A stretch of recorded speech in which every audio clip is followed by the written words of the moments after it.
President John F. Kennedy.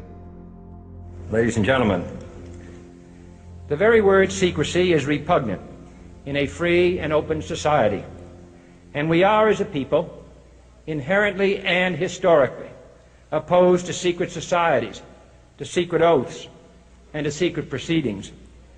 We decided long ago that the dangers of excessive and unwarranted concealment of pertinent facts far outweighed the dangers which are cited to justify it.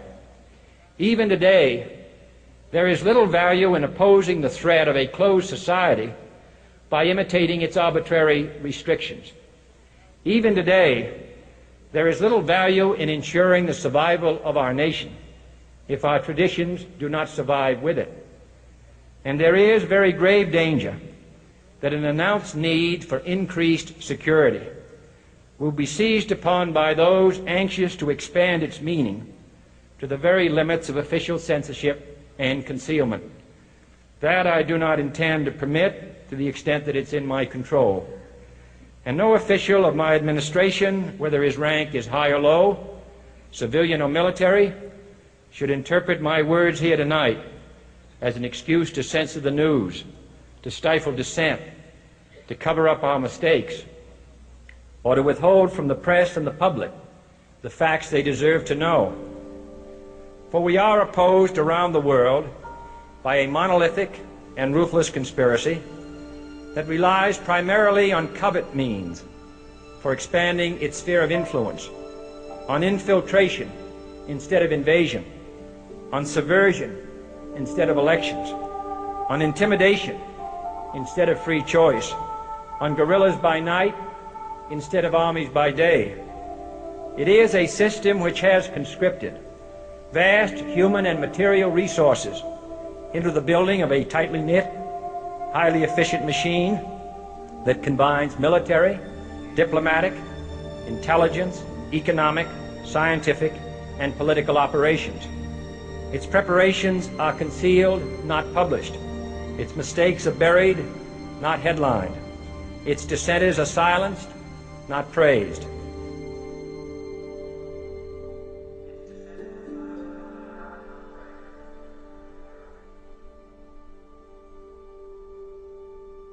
Its dissenters are silenced, not praised.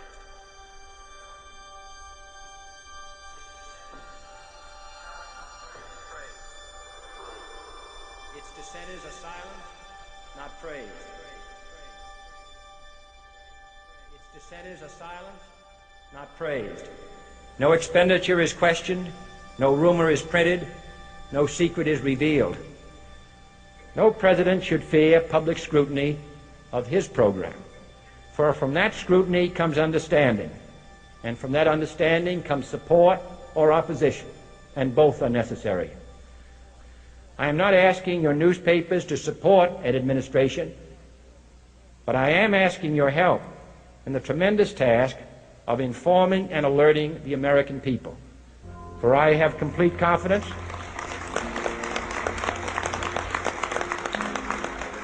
in the response and dedication of our citizens whenever they are fully informed. I not only could not stifle controversy among your readers, I welcome it. This administration intends to be candid about its errors, for as a wise man once said, an error doesn't become a mistake until you refuse to correct it. We intend to accept full responsibility for our errors, and we expect you to point them out when we miss them. Without debate, without criticism, no administration and no country can succeed, and no republic can survive. That is why the Athenian lawmaker Solon decreed it a crime for any citizen to shrink from controversy. And that is why our press was protected by the First Amendment, the only business in America specifically protected by the Constitution, not primarily to amuse and entertain, not to emphasize the trivial and the sentimental, not to simply give the public what it wants, but to inform, to arouse, to reflect, to state our dangers and our opportunities, to indicate our crises and our choices, to lead, mold, educate, and sometimes even anger public opinion. This means greater coverage and analysis of international news, for it is no longer far away and foreign, but close at hand and local.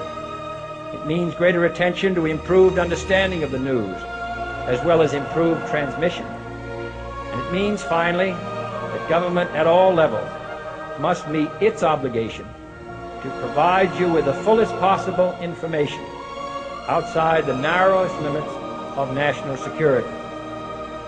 And so it is to the printing press, to the recorder of man's deeds, the keeper of his conscience, the courier of his news, that we look for strength and assistance, confident that with your help, man will be what he was born to be, free and independent.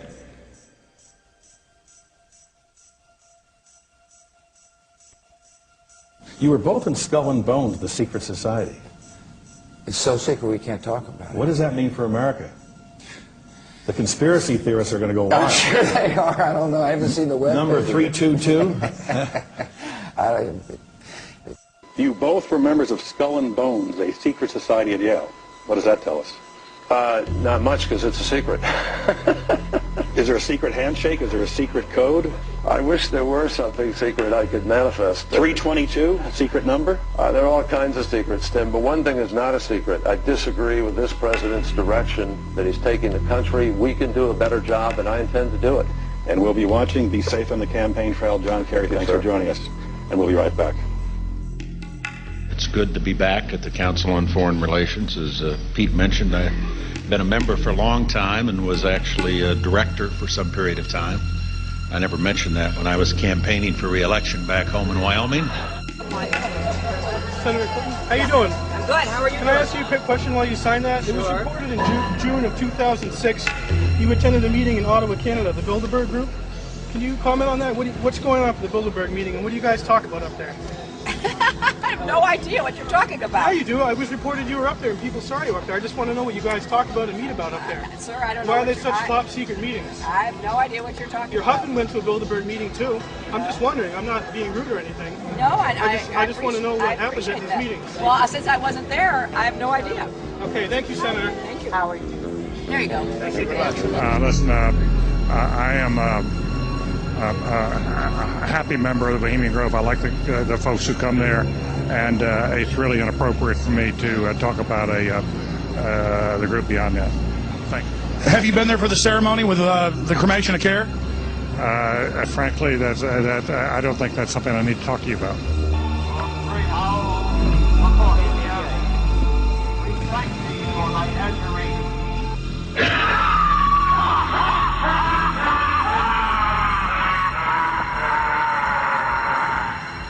Have you been there for the ceremony with the cremation of care?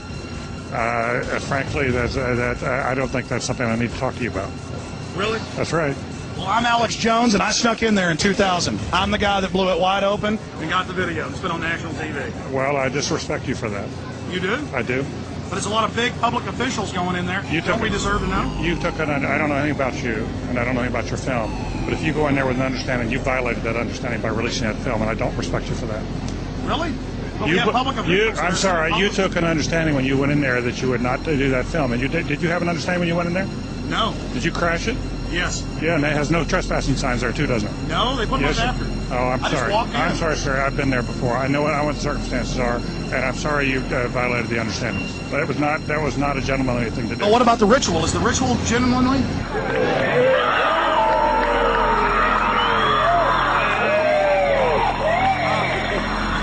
Sir, everything. I don't owe you this comment. I know. This is what's called ambush journalism, and I disrespect you for that as well. So thank you and goodbye. The ritual? That's none of your damn business. Oh.